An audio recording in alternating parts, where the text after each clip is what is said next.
ব্রাহ্মণবাড়িয়ার নবীনগরে অধিপত্য বিস্তারকে কেন্দ্র করে সংঘটিত সশস্ত্র হামলার ঘটনায় 2 জন নিহত ও 4 জন গুলিবিদ্ধ হওয়ার পর র্যাপিড অ্যাকশন ব্যাটালিয়ন র্যাব 9 এর অভিযানে রিফাত বাহিনীর প্রধান রিফাত সহ আরও একজনকে অগ্নেয়াস্ত্রসহ গ্রেফতার করেছে র্যাব। শনিবার ভোররাতে র্যাব 9 সিপিসি 1 ব্রাহ্মণবাড়িয়া একটি অভিযানিক দল ও জেলা পুলিশের সহায়তায় বাঞ্ছারামপুর উপজেলার উজানচর খোসকান্দি এলাকায় এই অভিযান পরিচালনা করে।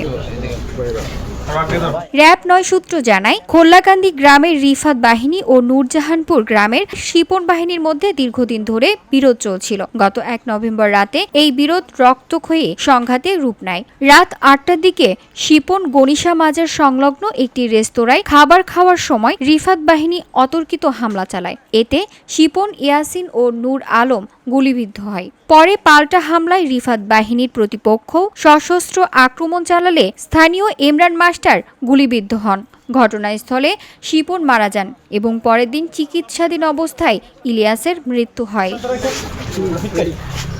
ঘটনার পর থেকে এলাকায় র্যাবের গোয়েন্দা নজরদারি অব্যাহত থাকে। এর ধারাবাহিকতায় 7 নভেম্বর বাঞ্ছারামপুর উপজেলার মরিচাকান্দি এলাকায় র্যাব ও সেনাবাহিনীর যৌথ অভিযানে 8টি পাইপ গান সহ 45টি দেশীয় অস্ত্র উদ্ধার করা হয়।